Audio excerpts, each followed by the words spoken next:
Hello friends, welcome to நம்ம பெட்டகம்.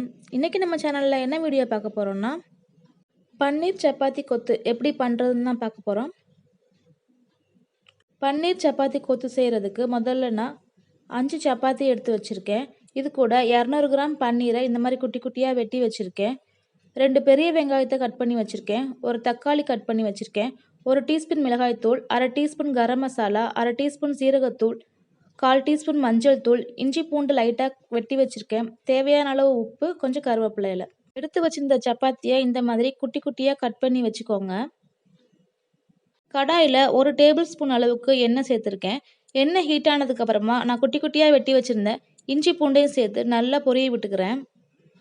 இஞ்சி பூண்டு நல்லா பொரிஞ்சிருச்சு. இப்போ நம்ம கருவாயில் சேர்த்துக்கலாம். கருவாயில் பொரிஞ்சதுக்கு அப்புறமா வெட்டி வச்சுருந்த 2 பெரிய வெங்காயத்தையும் சேர்த்து நல்லா வதக்கி விட்டுக்கலாம். வெங்காயம் நல்லா வதங்கிருச்சு. இப்போ இதில் தக்காளி சேர்த்து நல்லா வதக்கிக்கலாம். தக்காளி சேர்த்ததோட தேவையான அளவு உப்பையும் சேர்த்து நல்லா வதக்கி விட்டுக்கலாம். வெங்காயம் தக்காளி நல்லா வதங்கிருச்சு. இப்போ நம்ம மசாலா பொருட்கள் சேர்த்துடலாம். 1/4 டீஸ்பூன் மஞ்சள் தூள், 1 டீஸ்பூன் மிளகாய்த்தூள், 1/2 டீஸ்பூன் சீரகத்தூள், 1/2 டீஸ்பூன் கரம் மசாலா எல்லாத்தையும் சேர்த்து நல்லா வதக்கி விட்டுக்கலாம்.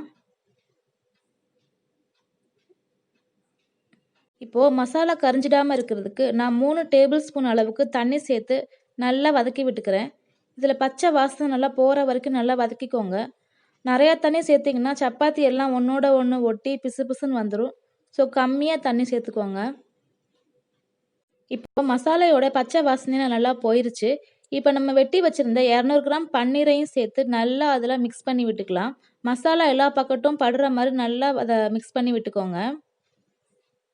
இப்போது பன்னீரும் மசாலாவும் நல்லா மிக்ஸ் ஆகிடுச்சு. இப்போ இதை ஒரு 2 நிமிஷம் நல்லா மூடி போட்டு வேக வச்சு எடுத்துக்கலாம்.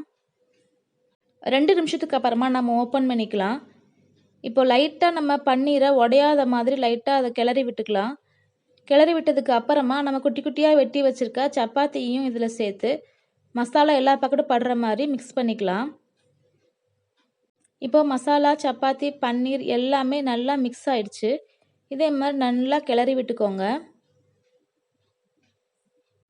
கடைசியாக இதோட 1 டேபிள் ஸ்பூன் அளவுக்கு டொமேட்டோ கெச்சப் ஆட் பண்ணிக்கிறேன்.